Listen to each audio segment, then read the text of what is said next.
Hello. Today we're going to be looking at writing beef paragraphs, and we're going to specifically be looking at writing the beginning sentence of a beef paragraph.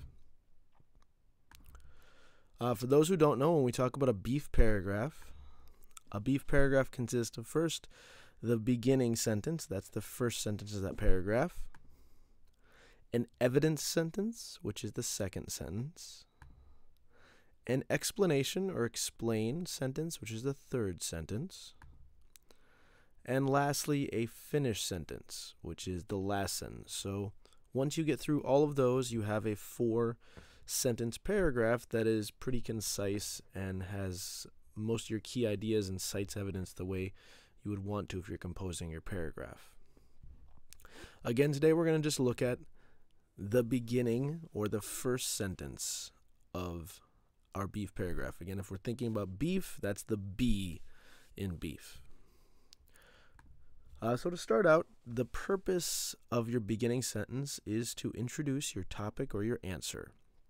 If you have a question like, what causes tornadoes? This would be whatever answer you're giving in that paragraph. It could also be something like, what is your favorite animal?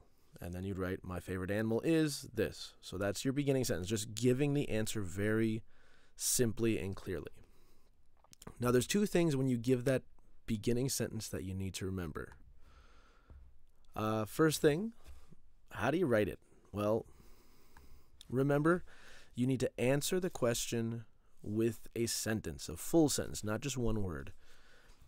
And secondly, you need to remember to use the question in your answer. This is something that a lot of teachers tell their students to do when they say write in complete sentences. This is what they're asking for. Composing an answer that restates the question so they know that you're connecting the 2 ideas basically.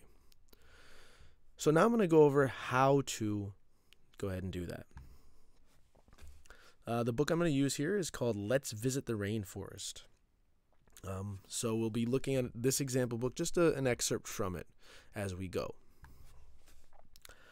To start out, the question that we have that we're going to try to answer with our paragraph eventually as we get done is, how do leafcutter ants use leaves?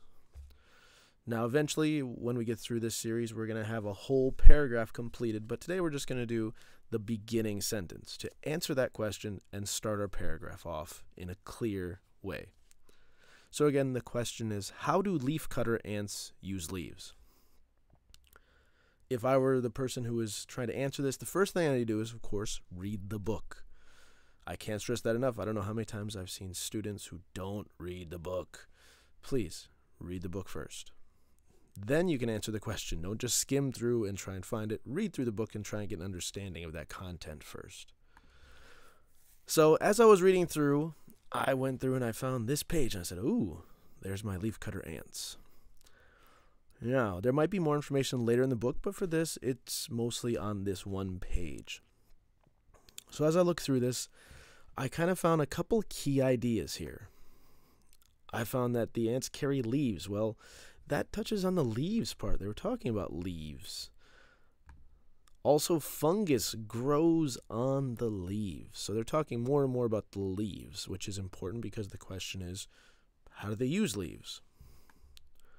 And lastly, ants eat the fungus. Now, that's not about the leaves. That's about the fungus. But this is going to be a little later. We'll get into that. But right now, we're just trying to answer the question in some way.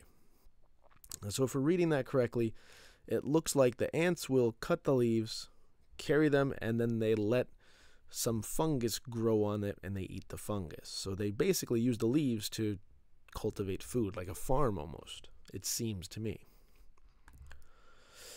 So this would be my answer.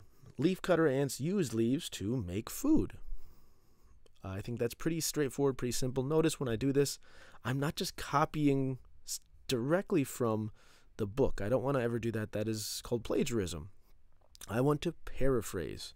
In this case, I'm trying to put things in my own words and demonstrate that I understand the content and try and make it as simple as possible, because the more simple I can make it, the more it really does demonstrate that I understand what's going on in that sentence if I can capture it all. So, as I take this, I compose this beginning sentence basically. Now, let's see. If I was writing my paragraph, the answer down here at the bottom, that would be the first sentence of my paragraph. There's a couple things we have to remember, as we said, though, that we answered the question, but we need to use the question in our answer. Here's how I did that. Notice I took leafcutter ants, the subject of the sentence. That stays the same. That connects to both the question sentence and the answer sentence. Also note that I have used leaves. Now that also connects, because that's my verb and the object of the verb. The verb connects to my question and my answer. It has to be in both. The only thing that really changes in the sentence is the question word and the answer, as you can see here. How is my question word? Well, the answer to that is to make food. That's how they use it. So notice how my question word and my answer now, although they kind of flip positions, that might happen from time to time, but notice how that's the only thing that changes in my sentence. The rest is the same, and I'm using the question in my answer by doing that. So again, this is what a beginning sentence is going to look like, this bottom part here, to start your beef paragraph. If you do it correctly, you should be using the question in your answer, and you should have a complete sentence that makes it clear what your answer is. Again, this was the first step of writing a beef paragraph. This is a beginning paragraph, the B in my beef.